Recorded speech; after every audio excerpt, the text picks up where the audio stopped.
Hello guys! 'Di ba kahapon nag-vlog ako about sa dogs na kailangan stricto talaga sa pag-supervise sa kanila. Yan. Sad to say, yan, nagkaroon na po ng lack ang aking mga dogs.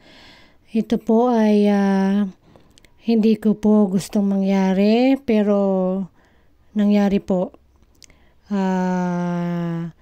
Dahil nakalimutan pong ipasok ng aking anak yung aking male dog sa kanyang kulungan bago siya umalis. So sa isang pagpapabaya, sa isang moment na mapabayaan mo sila, ganito kabilis ang mangyayari. So wala akong kaalam-alam habang nasa kusina ako na nag-lock na pala sila. So, nakakalungkot dahil gusto mo na hindi sila magkaroon ng babies kasi nga napakalaking responsibilities. Pero dahil sa isang moment na negligence, ito ang pwedeng mangyari sa mga dogs nyo, lalo kung ang babaeng dog ay in heat. So hindi ko alam kung magiging masaya ako o malungkot sa pangyayaring ito, pero nangyari na. Kaya titingnan na lang natin kung mabubuo kung ano man yung kung may baby man na mabuo. Kasi si Shadow, itong male dog, is isa lang yung kanyang egg. Merong mga sabi na pagka isa lang yung egg, parang possible hindi makabuo. Sana ganun ang mangyari kasi nga iniiwasan natin ang maraming litters, maraming babies na maipanganak. Kasi nga sa dami ng mga unang-una, hirap na rin kami, 4 kasi sila. So kung ang pag-uusapan naman ipapamigay, syempre buti kung yung pagbibigyan mo ng mga baby maalagaan sila, 'di ba? So yun yung mga nakakalungkot na part na mangyari ang ganitong bagay.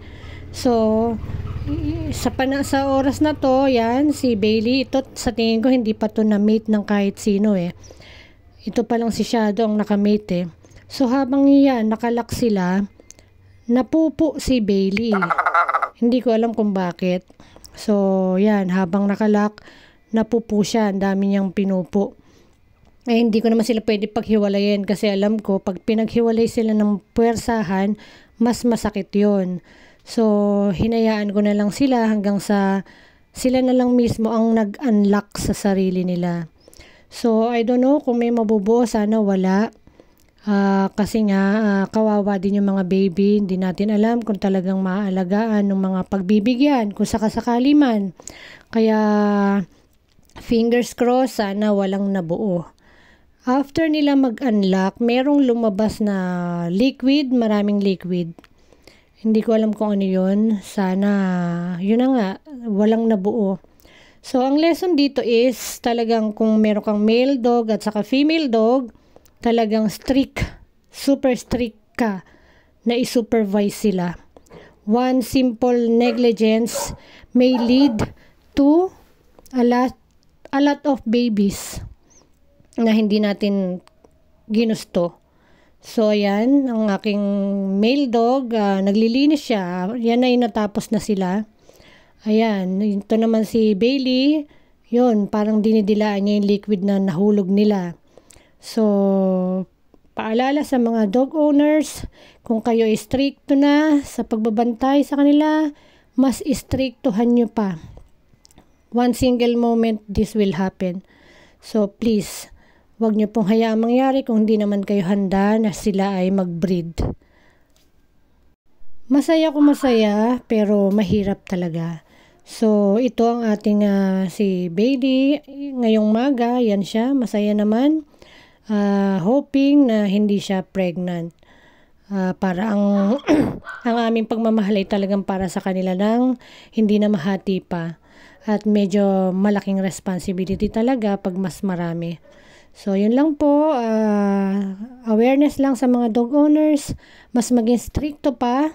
And thanks for watching. Bye!